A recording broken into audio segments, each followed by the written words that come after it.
Welcome to Ask Marco. That's Marco Martinez. I'm Grant Cohn, and I got some questions for my guy today. I just had him on a few days ago. It was a real successful show. I figured I'd bring you back.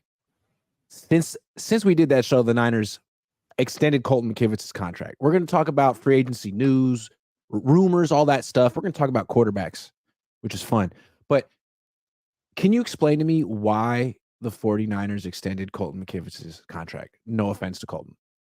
So the way how I saw it, Grant, is like you could look at it two different ways, right? Like it's only $7 million for 1 year. When the cap numbers go up this year, he's still making that 3.4, but it saves them 1.6 million to get under the cap because they were a little bit over. So now they're cap compliant going into Monday when they have to be. So the way I saw it is you at least have someone you feel comfortable playing. Like that doesn't mean he's the right answer there. But I do feel like it's the way of the Niners and Kyle Shanahan going on with it, saying they truly want to see how the draft plays out, how free agency plays out. That's how I saw it. Because if you truly thought Colton McKivitz was the answer at right tackle, you're getting more than a 1 year extension, right? Like, because if you do it now and then he eventually blows up and to be this really good right tackle, you get him on a cheap contract because you signed him a lot earlier than you were supposed to. So I literally just saw it as the Niners truly seeing him as a serviceable right tackle who now they could go into the draft going best player available, or if a tackle falls, they could still take a tackle. And now you have a cheap backup tight end, a tackle, because you're not going to be paying someone much at 31 or 25 if they trade up to get a tackle. So I know a lot of people saw it as a big 7 million number, but with the cap numbers going up, only 65% being fully guaranteed or guaranteed, not necessarily fully. Numbers get thrown out guaranteed wise, doesn't mean it's fully guaranteed. Could be injury guarantees and stuff like that. I don't mind the contract. I thought it was too soon though. You could have done this in training camp. Yeah. Like it But didn't make sense. to your point, you're saying they're trying to get under the cap, and they did it this way. So it makes him cheaper for this season, and obviously puts him under contract for 2025 when he wasn't before. But to your point, it doesn't necessarily mean they can't bring in another offensive tackle. It's just it hasn't really been like them to like over invest in that position. Although at $7 million, you could play guard at $7 million. That's not a lot of money. So if they got an offensive tackle, they could conceivably move McKivitz if that's the best five. Absolutely. And when you look at it, it's one of those ones where everything that plays out, if Trent Williams retires, you could potentially move Colton to the left side, or that rookie after year one to the left side. So the way everything operates is kind of one of those ones where I don't see it as preventing them from doing anything in the draft or free agency. I know a lot of people are like, "Oh, this means Colton McKivitz is our starting right tackle." No, it doesn't. Like if they trade up, they find a tackle in the draft, and he outperforms Colton McKivitz in training camp, which is not hard to do. He's starting week one. You can now move Colton McKivitz to right guard, have him compete with Spencer Burford, John Feliciano. Colton McKivitz also has experience at center. Like there's a lot of things that Colton McKivitz could do for the Niners. So I understand the price that they gave him. It's a cheap contract. Now, when you look at it in terms of the value for this year, so the $7 million for 2024 contract before free agency starts is the 34th highest paid offensive tackle next year for the 2024 season. For 2025, it's 31st. That's without free agency numbers or anything like that coming out for 2 years in a row. So he's probably going to drop this year to around 40, maybe even less. And then next year, it'll probably drop down to like the 38 range. You know, the Niners really need to start thinking about Trent Williams. He'll be 36 in July. He hasn't played more than 15 games in a season since 2013. What are they going to do if he starts missing more than 2 games a year? If it becomes 4 or 5, 6 or 7, that's the kind of thing that could sink this team. So that's another reason for them to take an offensive tackle in round 1 if they like one. And I know people say, well, are you really going to get someone great at pick 31? They got Joe Staley at pick 28. It's supposed to be a great, I mean, you tell me. It seems like it's everyone says it's a really good class. It's one of the best classes I've seen in a long time. I know a lot of people were like, oh, there's a couple of guys who are developmental guys. Emerius Mims, Tyler Guyton. You can look at those guys as someone you could develop. Like they're super raw, haven't played much, but super athletic. They fit Kyle's system. So those guys might fall at the end of the day because teams don't want to risk passing up on a really good, talented corner or a receiver Who can start right away. to start right away But the instead of Niners just bought developing. themselves time. They could definitely take a developmental offensive tackle in round 1. They could. Exactly. And then a lot of Yeah. people, I'm very high on Kingsley Suamataya. A Okay. lot of scouts, a lot of executives think he's going early round 2. Remember, the Niners don't pick until the end of that second round. So if they truly wanted, you could take that player who's supposed to go before pick 40 at 31. It's technically not a reach because you're not going to have a chance to get him, or unless you trade back up. And trading back up to that top 40 spot is going to cost them their second round pick, a third round pick, and possibly more. I don't see the Niners doing that, wanting to re-up on talent because they're depth wise. Niners are hurting depth wise because they haven't drafted well in the past couple of years. So when you look at it, due to not having first round picks, so the McKivitz extension does kind of point to, you know what, we have a safety net just in case we don't like how the draft unfolds. We also have a safety net if Trent goes down. We can move Colton to the left side, have that rookie start right tackle. If Trent retires next year, you have someone who can slide to the left. Like a lot of things are in play now, and I don't think the fans truly understand. Like $7 million for an offensive tackle is super cheap. Like it's a really cheap deal. To be honest, I saw it as swing tackle money. Fair enough. And it seems to me that when you have a player who's aging and who misses time like Trent Williams, you kind of need to think about having a backup who's good enough to start for a month or 2 if necessary. And frankly, no offense, I don't think Jalen Moore is that guy. They gave him a shot. I just don't think it's hard to win with Jalen Moore on the field. I'm sorry. He's a later round pick anyway. If they got an offensive tackle in round 1 and didn't start him right away, still they'd be in much better shape for when Trent Williams misses his few games. Well, the thing is with Jalen Moore, I don't understand why Kyle Shanahan played him at tackle. Like if you look at Right. Jalen Moore, even though he played tackle in college, he was 100% a guard. And then if you go at training camp, the times I've been there to watch Yeah. Jalen Moore or the team, he does not look like a tackle. He doesn't look long enough, doesn't look athletic enough to be playing tackle. Like he's truly a guard and they're playing him out of position. Like it doesn't make sense. Same thing with Spencer Burford. He's not a guard, he's a tackle. But they're putting him in positions because they're trying to put a band-aid over the offensive line fix every single time. And it just doesn't make sense for me. To me, the way Kyle approaches his offensive line, understanding that if he has a better offensive line, his entire roster is much better. If you keep your defense off the field more because you're able to run the ball and possess the ball longer, just protecting Brock Purdy should be number 1 priority if he's truly your franchise quarterback. Doesn't make sense to me, Grant. It truly doesn't. I'm with you on that. The Niners may need a starter at right guard. As you just pointed out, Spencer Burford was a left tackle in college. They're trying to convert him to right guard, and it hasn't worked out so far. He's still really young. They're not giving up on him, but John Feliciano, free agent. The last time the Niners needed a guard, they drafted Aaron Banks in round 2, and he was a left guard in college. They tried to move him to right guard. It didn't work, and they eventually just redshirted him a year until Laken Tomlinson left and played him at left guard, and it worked out. If the Niners get a right guard to replace Spencer Burford or whatever, can it please not be a left tackle turned right guard or a left guard turned? If they're going to get a right guard who's going to start right away, he needs to be a right guard. So my question to you is, are there any guys who played right guard in college who are projected to go in the first couple rounds who are legit? Yeah, Christian Haynes out of UConn, Okay. as well as Christian Mahogany out of Boston College. Those 2 guys are phenomenal. They both played right guard. I would personally go with Christian Haynes. Watching his film, he fits Kyle's system to a T. Like Kyle has to be watching him and like, oh my God, I could actually reach block to the right side and to that 3 tech and turn. I could get to the second level on the to linebackers, going to the left side. Like super, super talented right guard. The thing is though, is he's probably going to go before 60. So they're going to have to trade up. They're going to have to trade up to get him. Same thing with Christian Mahogany.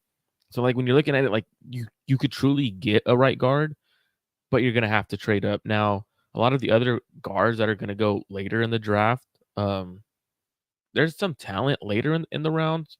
I think Christian Mahogany is one of those ones where he's borderline could go before the Niners' second round pick, or he could be there. If he is there, a phenomenal talent. One of those guys where 6'3", 315, super big hands, 10.5 hands, powerful. Like when you watch him play, he plays like that nasty integrity. Could pick up stunts, something that the Niners have struggled on that right Yes, side. they sure have. He has a good anchor in pass protection. But my favorite part about watching Christian Mahogany is he has that mentality to finish and pancake players. And when he's finishing, he's letting you know, like he's all body weight on you, finishing a run block. But the only thing is, it becomes very grabby at times, and plays with his chest over his feet, which in the NFL is going to be an issue for him. Bless you. So it's going to be an issue for him in the NFL unless he corrects that. But then there's those first round guys, right? Graham Barton, who listed at tackle, some see him as a center, some see him as a guard. Could move in and play right guard for the Niners. So it depends on, like, the Niners have options at guard. Like this draft class in the interior, outside at tackle is really good. If I'm really going for a player where I don't think this is a player where it's a slam dunk pick, no matter what. Whoever takes him, he's going to be a really talented guard in the NFL. Cooper Beebe out of Kansas State. Phenomenal player. The only issue is short arm length, 31.5 arm length, and that's probably going to be a knock on him for a lot of NFL teams. He has versatility. He started at left guard. He started at left tackle. But the issue is you want a right guard. I'm giving you a player who could play guard position, but he hasn't played right guard. So if they're going to go right guard, it's Christian Haynes, Christian Mahogany. Those are my two guys at that right guard spot. I don't see anyone else where after those two guys, it's kind of a fall off where you're kind of hoping someone hits at that right guard spot. I never really understood why the Niners let Daniel Brunskill go. He was fine. They developed him. He was a perfectly serviceable right guard, maybe even better than serviceable, but he's gone. Too bad. They could have kept him. They actually could run right when they had Daniel Brunskill and Mike McGlinchey on the team. Now, the right side of the offensive line doesn't really do anything well. And they don't underperform. It's just that's what the Niners put out there. When you used to watch Daniel Brunskill, Grant, what did you see from him? Because like he was like the utility Swiss Army knife, and then they just kind of treated him like they took him for granted, in my opinion. They did take him for granted. And I feel like Rand Carthon or whoever, is it Rand? Who's Rand. He knew. He must have totally disagreed with Kyle Shanahan. I don't know. They must have felt he was replaceable. And replacing him again with Spencer Burford, it was like, left tackle? I mean, I guess Brunskill was a left tackle in, was it what was it? The USFL? Mm-hmm. No, USFL. whatever it was. He was XFL, a tackle. maybe. He converted, but I don't know. I don't think it's working with Burford. Well, what are your thoughts on Jake Brendel at center? Because like I think that's a big issue too for the Niners. Like the center issue. The center is Kyle's biggest point of the offense outside of left tackle, because that's Trent, the best player to possibly ever play left tackle. So what's your opinion on the center position? Well, I thought Brendel's been pretty solid the last couple of years. He hasn't missed a game. My question is, are we blaming him for all those unblocked free rushers in the Super Bowl? I mean, he's the one calling out protections, or were the Niners did they just not have enough hats to block the hats? I mean, you tell me. I mean, you point out a great point, right? He's normally calling protection, and Kyle Shanahan, Brock Purdy have all said this, right? He puts that pressure on the center. Right. So if your center is calling out pass protection and he's pulling himself to the left side and having the right guard pick up the blitzer coming through, or the defensive tackle, and he's calling it wrong and calling stuff a certain way, like you kind of got to look at that. Like, is he good enough to call my pass protection? Yeah, in the Super Bowl with the pressure of the world on your shoulders, maybe not. Has that been an issue in training camp and stuff like that when you're around? Like, do you see like whenever the Niners run a stunt or they run a blitz, like they don't pick it up properly? That's hard to. I mean, they've had a tough time picking up stunts and blitzes for a while. But yeah, I mean, maybe that's on him. Maybe. Do you feel like the coaches blame him for that? I don't know if they blame him, but you definitely have. If you're like, who do you blame? If Kyle's not calling pass protection, if Brock's not calling pass Purdy. protection, Huh. That would be interesting because he is signed for a couple more years, but it's easy to get off that contract. true. Things that make you And say, Jake. And a lot of free agent centers out there right now. Interesting. Well, the Niners they take that position very seriously as opposed to right guard. Let's talk about quarterback. Niners are in the market for one. It seems like Sam Darnold is going to leave and go somewhere where he might be able to compete or get on the field a little. He's not going to play here, and he knows it, so he doesn't need to be here. They could re-sign Brandon Allen, sure, whatever, but it seems like they're in the market for another quarterback, and given that their starting quarterback makes no money, it probably makes sense for the backup to make no money too. So I'm thinking draft. So my question to you, Marco, have the Niners met with any quarterbacks this offseason? So shout out to Steph Sanchez. I know she had like a little thing where she puts out who is meeting with the Niners, who's talking to the Niners. I know the Niners have met with Michael Pratt informally at the Combine. Michael Pratt out of Tulane. That was reported by Rohan Chakravarti, who's also on my channel. So shout out to both of them. Rohan asked Michael Pratt, "Hey, have you met with the Niners?" He had said he's like, "Yeah, I met with them informally here at the Combine." And then Kedon Slovis out of BYU, former USC, former Pitt quarterback. He met with the Niners for a very long period at the Shrine Bowl. So that's definitely something that the Niners have. They've met with two quarterbacks, but it's also, I don't think many people were asking, "Hey, have you met with the Niners?" Or else you would hear a lot more because they're meeting with quarterbacks. Like they need a backup quarterback. So Pratt, give me a scouting report. Where is he supposed to get picked?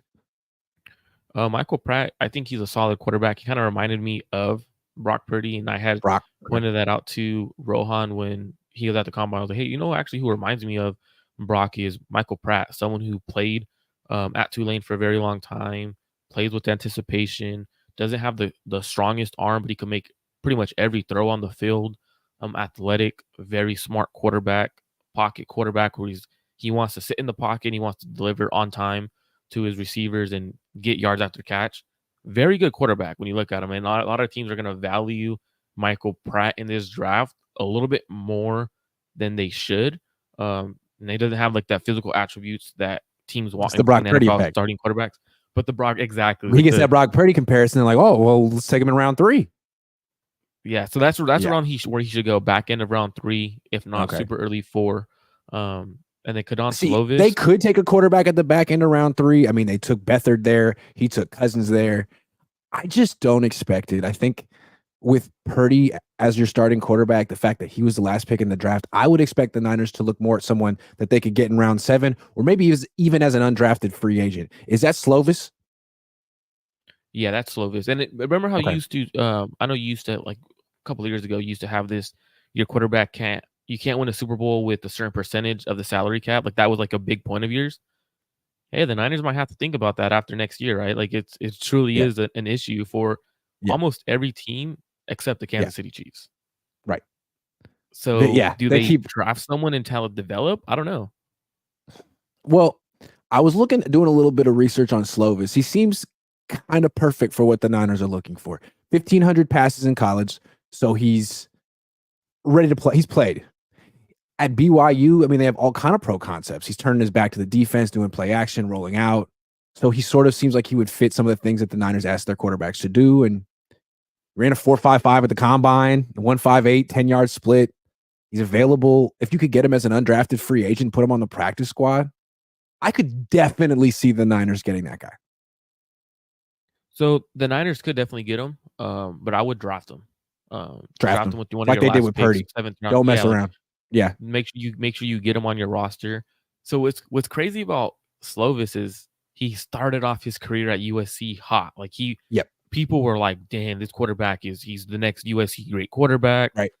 Has a shoulder injury during that 2020 COVID year. Gets surgery on it. Doesn't come back well. Transfers to, I believe it was Pitt, to try to resurrect his career. Has his worst year that year. Then transfers as a graduate transfer to BYU. And when you watch his film, like you truly do see a lot of those big time throws, like throughout every year he's there.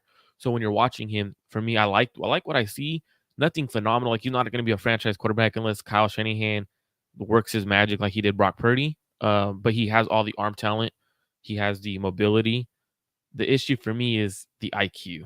He makes a lot of mistakes and doesn't see things the right way. And that's for me where I'm like, can you maybe, if kind of a Sam Darnold effect, like where, hey, if you bring this guy in with That's talent, not good. can you correct him and have him throw to that number? Just throw to the one read and that's it. Like, don't try to do too much until later in the year 2, where, all right, now let's let you go to read 2. So that's where I kind of see Slovis is that Sam Darnold effect, where after that first read, he doesn't know what You he's just talked me out of him. What I don't like to hear is the shoulder surgery. That reminds me of Christian Ponder. Remember Christian Ponder? He could run. Yes. Christian Ponder, he could run. He just had no arm at all. Is that Slovis? I was watching him. He looked actually, his highlights look nice. Slovis? I think, he has an to arm. me, I think he's going to be a 49er. Go watch his highlights from BYU for 2 minutes. I'm telling you, he's going to be a Niner. 7th round pick. Kedon Slovis. Is it Kedon or Kedon? I don't know. I think it's maybe Kedon, but I would say if you want to see his like highest point and what he could possibly be, go watch his freshman year at USC.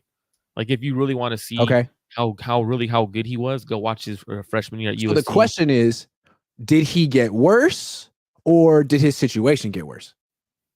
I think his situation got worse. Okay. So a team like the Niners have this great roster with all pros everywhere on offense, might feel like, put him here. Look what happened to Brock Purdy. He went from a quarterback no one wanted to MVP candidate.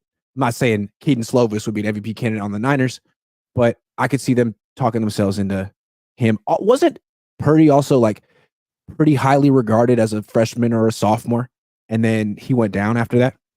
Same kind of thing. Just like it also is up and down years. Yep. In the film, like, you see like those points where, like, oh damn, like from Slovis, like, oh that was a throw. You ripped that like over the middle. So you see a lot of the high level throws you want from a quarterback at the college level with Slovis. The biggest thing is he's played so much, and that's kind of something that NFL teams are going to value now after seeing Brock Purdy. That how much have you truly played? What have you seen? What kind of schematics have you seen? So that's kind of what I'm looking at with Slovis. I know a lot of people are not high on him because he went from superstar to 7th round pick. So yeah, that's where. But it seems like with the Niners, that's part of what maybe what other teams overlook that they noticed. Hey, a quarterback who peaked early doesn't necessarily mean that he was, a fraud. And we need a guy who's played a ton of football. End of story. Have to on our team. Maybe on another team, they have time to develop a guy, but we can't do it. We don't have the time. We don't have the capability. We need a guy who's thrown a ton of passes and a guy who can move a little bit. It seems like this guy has all 3 things, but I don't know if he could do the S2 cognition. To be honest, so that what's crazy about the S2 cognition is a lot of people give it crap, right? Like, because of the CJ Stroud situation. Okay. What people don't talk about, right? Like, is it actually helped them in a way, because after a lot of executives came out like, yeah, the numbers were leaked. They were wrong when they were leaked by whoever leaked them. But then what people forget about is Brock Purdy was on the elite range for that S2 score, and he's played at an MVP caliber level. So teams see this and they're like, okay, well, if CJ Stroud's numbers were wrong, Brock Purdy proved that this test truly does work. Like, it's able to evaluate your processing ability. What's Brock's number one ability? His processing ability. So, like, there's a lot to go take from that test, and I think it's valuable for the quarterbacks. I know the Niners value that test. They valued it with Brock Purdy. So my best guess, the Niners aren't going to try to blow Purdy out of the water. They like Purdy. They don't need Darnold. They don't need a 3rd round pick. I think a 7th round pick, another one, and Brandon Allen. And if that's what it is, they met with Slovis. Seems like no one else is that interested in Slovis. I looked on CBS. He's ranked 288 right now. Perfect. Mm-hmm. Perfect. I read his NFL draft report. Doesn't quite have the arm strength you're looking for. Perfect. I don't know. I think he has the arm strength. That's what I thought. One thing I do see. I see watching it. It seemed like he was like throwing ropes. One more thing before we move on. Niners didn't trade for Mac Jones. He went to the Jags. I thought they might, but Only one offer. That's crazy. I mean, there were rumors that he was kind of uncoachable, right? There were reports that Belichick told the coaches to be really nice to him and stuff. That's not a good sign. Well, didn't the reports before he even got drafted, he Yeah. was partying? Like a lot of reports where he was partying at the club during like right before Alabama games and stuff like that. Like he wasn't who he really was to the media at Alabama. Like a lot of people said that coming out, and then he wasn't a good coachable player in the NFL. Like not shocking. He kind of came across to me always as like a third string quarterback who never really thought he was going to play, but then got an opportunity for a year, was on the best team and sort of blacked out and had a really good year, but was never that serious. But he was also done a little jacked up too. You can't kind of give him a good offense coordinator in Josh McDaniels and then That was true. I felt him on to that. a defensive coordinator and a special teams coach. That's like me coaching the offense in the NFL. It's not going to work. You know what I mean? Not going to It's work. not going to work. All right. Let's make some picks. It's pick time. Sleeper pick. Boom. So high tech around here. Okay. I have yet to win any of these on Sleeper. And I want to win because I'm competitive. People at home want to play. There's the promo code right there, COHN. Use it for your first entry. Get a deposit match up to $500 and get entered in a contest to win a signed Brandon Aiyuk jersey that's right over here next to me. Okay. Warriors are terrible. They played last night. I almost won, but I picked Chris Paul to get a double-double. He had 10 and 9. So I'm at Chris Paul. But they're not playing today. We got Atlanta, New Orleans. Hold on, we got Sack. Should we do Sack? Yeah, let's do Sack. Sack's a good team. Who they're playing? They're playing Houston, a young athletic team. They're playing Houston. So how about Fox?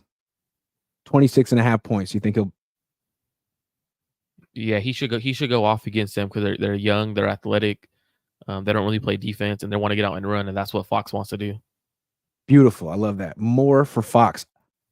I want to win this. I feel like I'm confident on that pick. I need you to take a pick at one point because last time you made me pick every single one. And okay, I will. Let me just show you the picks I made yesterday. Look at how close I was. This was me. Zach Collins, double-double. No, I was right. Kuminga, 28.5 points and rebounds. Out of nowhere. He had nothing in the first half. 29. Klay Thompson, 5 threes. Obvious. It's easy money. Chris Paul, 10 and 9. That's crazy. Really upsetting me. It's all right though. I mean, yesterday what was upsetting is I don't know if you're into UFC. I had Chito Vera. I needed him to get one takedown. He was getting beat up standing up. They cannot get one takedown. Didn't even try in 5 rounds. I would have won some money. How about Sabonis? 23. Is that points and assists? Assists and rebounds. Assists and rebounds. He has a triple-double. How about no on the triple-double? That's a good one. No on the triple-double. No on it. I don't think he's going to. I'm going to bet. I'm going to pick against him having a triple-double. Picking against him having a triple-double. I think that's a good pick. All right, what's our next pick? Green? Is that Jalen Green at 19? Yeah. I think he's been playing pretty well lately. Yeah, he had 27 in the last game. Announced that he's having a kid and he starts playing great. Yeah, kid factor. We got to put more. Yeah, got to go more. Picking more on this one. One more. I feel like I'd have better chances to win if I kept it at 3, but I get greedy. Maybe that's why I've lost every single time. That's what the issue is. I think it is. Dylan Brooks. Can we pick something for Dylan Brooks? Dylan Brooks. There's always a foul number usually for Dylan Brooks, which is hilarious. I find that one hilarious. Where are you? I know a lot of the sites I use they have like a foul number for him. We also have Murray, Keegan Murray. He's a good. How about threes for Keegan Murray? What are his threes at? What happened to Keegan Murray? He was a great player. They don't use 1.5. Oh, go over. 1.5. And he hasn't broken that in a while. Go over today. He's a good shooter against a young team, against a player who got picked right before him, I believe. Yeah, go over on that one. All right, De'Aaron Fox picking more on the points. Sabonis picking less on the triple-double. Jalen Green more on the points. Keegan Murray more on the 3-pointers. I want to win. I like the sleeper at because I'm not that into regular season basketball. But now I'm like, get another 3, please. Anyway, you want to play? It's a QR code, promo code Cohn. Pause match up to $500. Get to picking. All right. Are the Niners? Marco, I have a question for you. This show's called I have Ask a question Marco. for you. I got a question for you, man. Are the 49ers all in truly? Man, I wanted you to go first on this one because I know when we're messaging back and forth. I can go I first. don't think I want you to go first on this one because this one's one of those ones where I want to hear what you have to say before I reply to it. I mean, what have they done? They haven't made any move yet. They've just kept things together and fired Steve Wilkes. What they did was shuffle some things around on the coaching staff, but they brought back Colton McKivitz. Everyone said, okay, hey, look, the Niners, they lost, but they're going to overhaul their offensive line. It's going to be a different team next year. Haven't done that. So, I don't know. It feels like we've heard that they're spending a lot of money on their roster, the most expensive roster in the league. Seems like the Javon Hargrave deal wasn't necessarily a game changer for him. Seems like they're kind of just in wait and see mode right now. This is the way I look at it. And what's kind of concerning to me is how they are in wait and see mode, but they're also not in, hey, let's extend Fred Warner. Let's get Charvarius Mooney a new contract. Let's create some cap space somewhere. Like, are we going to keep just running it back with the same player? Like, if you're truly all in, you're adjusting your team to get better somewhere. And I have not seen that yet. Like, I truly want to see the 49ers get better at somewhere this free agency, this draft. But I don't think they're going to be able to because they don't want to trade away any players. They don't want to cut any players to save money. For example, I don't see Juice getting cut. Like, truly, how he only plays 40% of the snaps. You're going to pay him $6 million, $7 million. Like, what's crazy is people got more upset about Colton McKivitz getting a $7 million deal, but Juice is getting paid $7 million. And the biggest point in the NFL, to win in the NFL, was to have a quarterback, protect your quarterback, and get after the quarterback. Right. Juice doesn't do any of those. No, he doesn't. He's a fancy run blocker who goes in motion. So that's where I'm like, wait, we're mad that Colton got extended for 7, but then a fullback, a glorified offensive weapon. Don't call him an offensive weapon. Don't call a guy who had 19 touches this year an offensive weapon. No. An offensive decoy. That's what he is. Decoy. He's a decoy. He's an expensive decoy. Do the Niners have any? Can Brandon Willis do what he does? I don't know about Brandon Willis, but another tight end could do what he does. Or they could become more of a 3 wide receiver offense, and Juwan Jennings is like the best blocking wide receiver in football. So there's a lot of ways they could run. They don't need Juszczyk to run the ball. No, they don't. No. I mean, look what the Rams did. The Rams went away from that fullback, and they went a three receiver set, and they used their third receiver 2 as tight that ends either way. Role. Yeah. So here's the thing. Like, coming into the free agency, a lot of people were talking about, the Niners are technically over the cap, but man, they could create cap space in so many different ways if they needed to. They could restructure Debo. They could restructure the Travarius Ward. They could restructure Fred Warner and create 20, 30, 40 million. Yeah, if they want to spend a lot more money, but they're already spending about $300 million on this team this year, and it's possible that just won't create the cap space. Like, when they redid Colton McKivitz's contract, one way to look at that is that's how they're creating cap space this year, and it's not a lot. It's not 15. I mean, they could restructure Debo, but that would make it harder to trade him next year, and they might want the flexibility to trade him next year. They might just bite the bullet and pay him $28 million this year. Which to me just tells me you're not all in. Like, if you're truly all in, like you're making moves. Like, you can't say we're all in this year. We understand that our window with Brock Purdy, of him having a cheap contract, is now, and then just purely going completely off what you're saying, not creating no cap space, not doing any extra moves in free agency. We already have an expensive team. What do you want from us? You're this much better than the 10, Lions, and they're going to make a bunch of moves this offseason. To be honest, like that's to me where I'm concerned, is like everyone else is getting better in the NFL, but the 49ers. And that's been Rams for the last are young few and years. getting better. Lions are young and getting better. Packers are young and getting better. Niners are old and standing pat. And that's the concern. The biggest word you said is old. They're getting old. People don't want to admit that the Niners are getting old. They truly don't want to admit that they're truly getting old. What happens when you start getting older is you start getting more injured. You start getting slower. And all the younger teams are going to start catching up to you. For example, the Lions were right there. The Lions are right there with the Niners, and they're completely catching up. So for me, I think the Niners need to be truly all in. Go get a real starting center. There's so many starting centers out there in this market. You could save $4 million by cutting Jake Brendel. Go get a younger, younger center who could start and be a really good center for you. There's guards out there. There's tackles out there. But what I'm looking at is this defense hasn't been the same since they lost D Ford to injuries and to retirement. That's true. There's good enough edge rushers out there that you could create enough cap space around $10 million by restructuring contracts and extending some. Go get that speed guy. Go get Josh Uch. Go get Bryce Huff from the Jets, who knows your system. Like you need to get better at some point, and they're not doing it by keeping Chase Young, or they're not doing it by the Hargrave contract last year was terrible. I thought that was a terrible contract. So they're not that Hargrave deal. They're not is like haunting them now. I mean, he can't stop the run, and he's not a dominant pass rusher, and he's really expensive, and he's 31. Yikes. So to be all in, Grant, what would, if you were the Niners, you're the quality control, to be all in, what move are you making, or what are you truly doing to say I'm all in? I don't see how the Niners can bring back the same starting five on their offensive line and say that they're all in. Like, the offensive line is a problem. So whether it's center, guard, right tackle, there needs to be a big addition to this offensive line. Otherwise, it's the same offensive line. I don't take this team that seriously. Sorry. Now, if they go out and get Khalil Mack, that's a game changer. But are they going to go have another extremely high-priced defensive lineman in his 30s? Third one? Maybe not.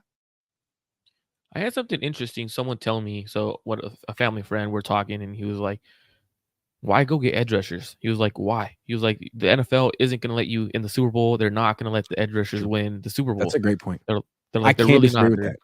And frankly, they're not necessarily replacing D Ford. They're replacing Samson Ebukam, who was terrific for this defense. They had a number one defense with him. He was great at setting the edge.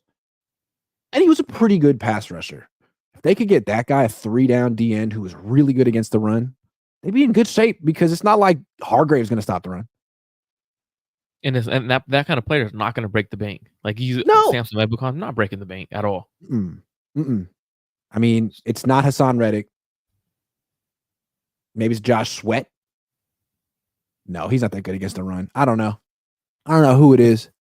They definitely need to get better in the secondary. That's where you're going to win championships. Like if you look at the past few teams to win championships, their secondary is playing at an elite level. Mm-hmm. Their D-line is playing at a solid level. For example, look at the Kansas City Chiefs, who just beat the Niners. Elite secondary. No D-line, weaknesses. None. One outside of Chris Jones on the D-line was imposing. Yeah, it seems like the Niners defense really doesn't have like an 11, like it's not 11 deep. Whether they're a nickel or base, that third linebacker, that third cornerback is just a liability. So you can't have your third corner be Ambry Thomas or Logan Ryan. It's got to be someone better than that. You're in nickel way too much for Ambry Thomas to be playing 60% of the snaps, 70% of the snaps. They got to get better at that spot. I got someone for you, Grant. The Niners should make a trade. Whether they use their draft capital in free agency to go get a corner. Rumors are Greg Newsome wants a new contract. Greg Newsome is potentially on the trade block. Elite young corner. His contract, he has 2 years of team control. Barely going to be 24 in this year. You go out, you get a good corner who's not going to be making much money. Give up a second round pick for him. Like, what do you have to lose? You're giving up a second round pick for two years of team control, where you could extend him next year, let him play on his fifth year option. That's, I think, what they should do. Go trade with the Browns, who have Denzel Ward, who's an expensive corner. They also have Martin Emerson, who was last year was a rookie and played phenomenal. Go out and get Greg Newsome. Go make a big splash like that. I'm with you, man. I think you should make the bigger move at corner. You could get a solid player, like someone maybe not as good as Samson Ebukam, but better than Cleveland Farrell, a solid 3-down base end And then if you have just a better run defense and no weaknesses in your secondary, your pass rush is going to get home. You're going to be in third and long situations. You're going to get coverage sacks. Like, you have more than enough talent on this defense to have a great pass rush. So fix everything else. The Niners kept trying to add to their pass rush last year, and it wasn't working because they couldn't stop the run. Yeah, let's add Chase Young. Oh, but he can't stop the run either. It's 3rd and 3. I'm just saying. If you look at the Browns, like, look at their draft picks. They have, I believe, 5 draft picks this year. They have a 2nd, a 3rd, a 5th, a 6th, and a 7th. I'm sure they would love an extra 2nd and a 4th. I'm sure they would love that. They already have 2 really good corners, Martin Emerson, Denzel Ward. Allows them to add to their team. They're going to have to eventually pay Newsome after this year. They're not going to pay him $20 million that Denzel Ward is already commanding. Go get him. That's how you're truly all in. Go get Greg Newsome. Let him play outside. You keep Denominal Lenore inside at nickel. Now you have an elite secondary across the board. You win a championship. Get better. Thank you. Because you're not going to win the Super Bowl with your D-line getting held. And the Niners are going to complain about it, but that's just the way it is. They're going to get held. Moises Rosales says, when will you look at Kyle Shanahan the way Bosa looks at Trump? Wow. What a photo op that was. All day, every day, Kim says, Penix Jr., please. Boy. All day, every day? Okay. All right. That name is dangerous, man. Every time I see it, I'm like, do I have to read it? Do I have to? You just got to call him Michael Jr. Penix. Okay. This is not necessarily a Niner topic, but free agency does kind of start tomorrow. And once again, Kirk Cousins is a free agent, and he's going to get a ton of money. And the team that brings him in is going to tell their fan base that they got a franchise quarterback. And I just don't get it, man. I'm sorry. Why is there such a big market for Kirk Cousins every time he's 36? He's coming off an Achilles tear. He wasn't particularly mobile before it. He's won 1 playoff game in his life. Why is this guy going to get another contract that gives him probably $35-40 million a year? Are we sure the Niners aren't all in? Yeah, because it's like, let's say it's the Falcons. What have you accomplished? Oh, great. You got Kirk Cousins. Move over for Atlanta. They're not going anywhere. I don't understand it. I don't get the Kirk Cousins. His whole career is a mystery to me. He's a solid quarterback who made like $1 billion. And I don't get it. I mean, a super big market. Are the Niners in that market? That's a good question. Like, that's where it's like, are they all in? Where they're like, hey, you know what? Playing our cards to our chest. Let's not show anyone we're going to create 40 million randomly, super fast for Kirk Cousins. Like, I don't think it happens, but I have to bring that up because Kyle Shanahan loves Kirk Cousins, and I think that's why Kirk Cousins keeps getting super big contracts. It's a Kyle Shanahan effect. Kyle Shanahan absolutely loves him. Yeah. So teams thinks he's better than he is. I think he's a top 10 quarterback. Very consistent, but he's not. I think he's one of those quarterbacks that's top 10. He's 36. I mean, really? You're going to bring him? You sign him now. Like, draft a guy. Atlanta, hey, draft a guy. What are you doing now? I could see in 2017 or 2018 the Niners being like, yeah, he's 30. Yeah, like, now, no. But hey, God love him. I just can't get over it, and I know no one cares. But you're right, it is the Kyle Shanahan. I think that's why I want to talk about it. Just Kyle liking a guy. I mean, Kirk Cousins has hundreds of millions of dollars because Kyle likes him. That's incredible. I mean, I wish he liked me. Exactly. I was about to say the same thing. Like, I want a couple. Let me hold a band. But for Kirk, I do think him going to like Atlanta, it does help him in a way because they have a really good run game. Raheem Morris is going to be the defensive guy there. Hopefully, they could get their defense going, and if they can, they have enough weapons offensively to put up. Losing the first round of the playoffs, no doubt. I thoroughly think. Sorry.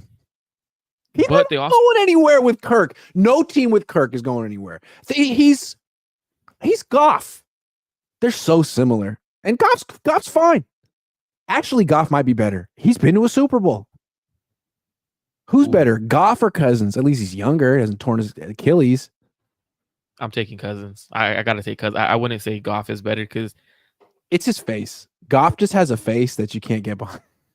He just constantly looks scared, bro. Like he constantly looks paranoid. Cousins looks like he has everything under control. That's the thing is he does. brings the confidence. He brings He's confidence. got the seriousness. Goff looks confused. Goff's got this like what?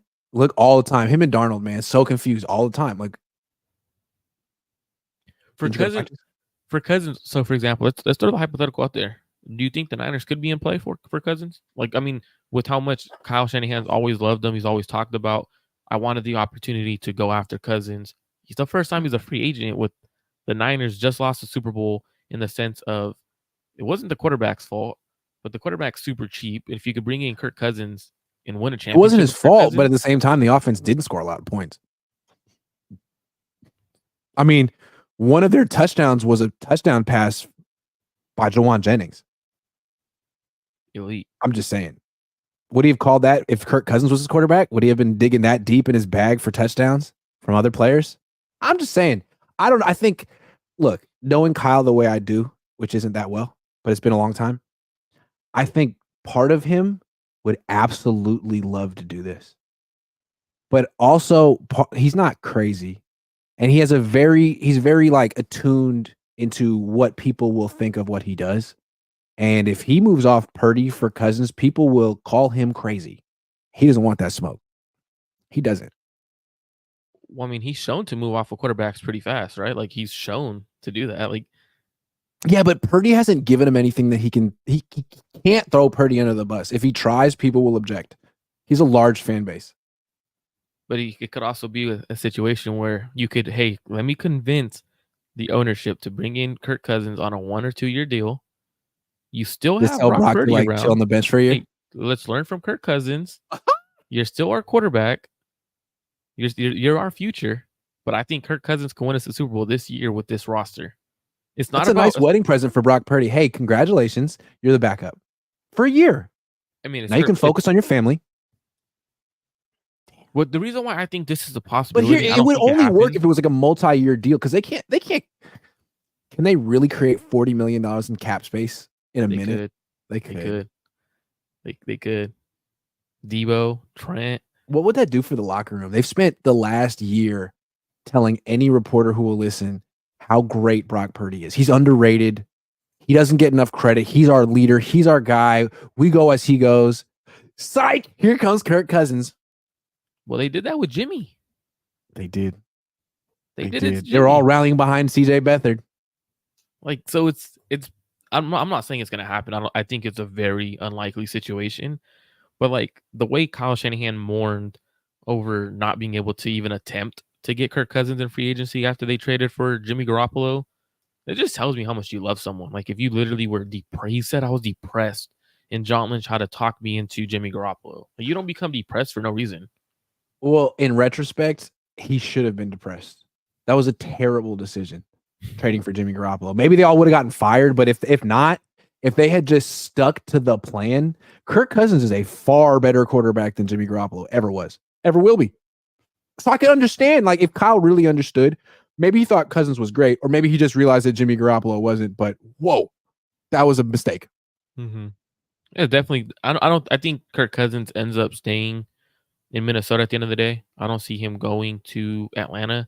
There's too much money tied into Minnesota. Like, Minnesota has to try to get him done because they're going to lose out on, I want to say $28 million this year. That'll go towards Kirk Cousins because he had void years and stuff like that. So they're trying to get something done. They might lose Justin Jefferson if they don't have Kirk Cousins. Okay, best guess as to how much money he's made in his career. Oh, in his career, I'm going to go 250. No, I'm going to go 280 million. I'm looking at 185 with the Vikings and 46 from the Commanders. So I'm surprised it's not more. But hey, wait till his next contract comes through. He's going to break 300 million for, man. Wow. And whatever team signs him, I'm going to be like, well, don't have to worry about that team. They're going to top out at about 10 wins and 1 playoff win. Good luck. The quarterback market is so weird in the NFL. You have like the Kirk Cousins market where it's like you're locking yourself into high-level mediocrity and you know it. And some teams are like, we want that. Yes. Minnesota. Do you think Haven't it you could had give one enough? of those teams? Do you think it could give one of those teams that bridge quarterback though? Like if you give them a 3-year deal, and then you draft a young quarterback, the kind of how Who the could Packers learn did how to to Jordan be like Love. Kirk Cousins? Hey, it worked for Jordan Love, right? He learned from the best. Well, you wouldn't be learning from the best. You'd be learning from Kirk Cousins, but what did Cameron Hayward say? No, it wasn't Cameron Hayward. It was a dude from the Cam Jordan Cam from Jordan. the Saints. Cam Jordan. Good slow decisions. What do we call them? Kirk Cousins. Oh, he Slow did say decisions. that. Yeah. He did say that. That's Look, crazy. all I know is that Kirk Cousins diced up the Niners this season. He made it look easy, and he didn't have Justin Jefferson. I respect that, but he tore his Achilles. I don't. But he is kind of, if you think about it though, Grant, he is sort of young in terms of NFL quarterbacks' ages. Like they're able to go. We've seen quarterbacks go into their early 40s, mid 40s in a way. Now we've only seen Brady do it. We've seen Drew Brees go to like 42. So he can maybe have another 5 years, but it's just like you're saying, that Achilles injury does probably take a year or two off of his career. It's just no one bats an eye at these contracts that he gets. Everyone's like, "Oh yeah, Kirk Cousins on the market. It's fine." It's like, whoa, whoa, whoa, whoa, whoa. Like, when is this over? When is the Kirk? Because everyone always makes an excuse for him, or he's going to be this. Like he's 36. He's coming off. It's over. The Kirk Cousins story is almost over. It was a great story. He made a lot of money. He's the underdog, whatever. But like, he's Tony Romo. He's Tony Romo. Who are you taking, Kirk, right now? Who you have to pay, or are you taking Russell Wilson, who you could get super duper cheap? Russell. Taking Russell. Russell Wilson. Yes, I'm taking Russell Wilson. Is it the contract value that gets you? You don't have to pay him. Yeah, the contract's nice. You don't have to pay him. And he can move. And he finds ways to beat the Niners. I like a quarterback who can scramble. I know Russell Wilson isn't what he used to be, but I don't know. Yeah, the money. He's free. He's freaking free. Yeah, I'll take him. Okay, I mean, it makes sense, especially if you're a team who doesn't have a quarterback and you want to drop the young quarterback. Take Russ, who is the ultimate like team guy. Like he tries to be that team guy. He's going to teach the young quarterback something. I don't think Kirk would. I don't think Kirk's going to teach a young quarterback that's coming after his job. How to be a robot. How to play the position like a robot. It's sorry. Interesting. I'm like a lot of Kirk Cousins shade right here for no reason. The guy's just going to get paid, and maybe I'm jealous. Give me some of that money. Let me hold some, Kirk. Pause. Get paid, go to Kohl's, buy a new flannel, live a great life. From everything I've heard about Kirk Cousins, he's just the nicest guy. I can see that. The nicest guy. He looks super nice. You know, one of these day 3 or 3rd, 4th round picks who never really big times people, which is nice. Well, we know Kirk Cousins is not going to be a Niners quarterback, but according to Grant, we have Kedon Slovis on his way to the Bay. I have a pretty good gut feel for how Kyle and his dad look at quarterbacks. Just watch him for 2 minutes at BYU. You see him throw on the run. You see him turn his back to the defense. Those are like non-negotiables for the Shanahan. They need to see you do it before they invest in you. He did it. He's got all the reps. He can run. He's going to be there in the 7th round. You know what? I thought about it for 2 minutes. They're getting him. I'm gonna go in. I'm gonna watch a lot of Kedon Slovis's film, and any clips I see that are Kyle Shanahan level throws or Kyle Shanahan like plays, I'm gonna record it and I'm gonna post it on Twitter and tag you in them. Every single one. Please do. I'm retweeting it. I've been a Kedon Slovis expert for 3 hours, and I'm positive he's going to be the Niners' next quarterback and probably their next starter. So, ooh. He says starter. Mark. Yeah. And on that note, I think we'll end right there. Kedon, you didn't know it, but you are the next great 49ers quarterback in line with Brock and Joe. Looking forward to meeting you. Marco, good stuff today. I appreciate you having me on, Grant. Thanks for having us today. Thanks for watching. I'll be back tomorrow. Next week's going to be crazy. So I'm looking forward to it. Stuff's going to happen. Although the Niners are just going to stand pat, huh? What? They extended McKivitz. What more do you want? And they have juice.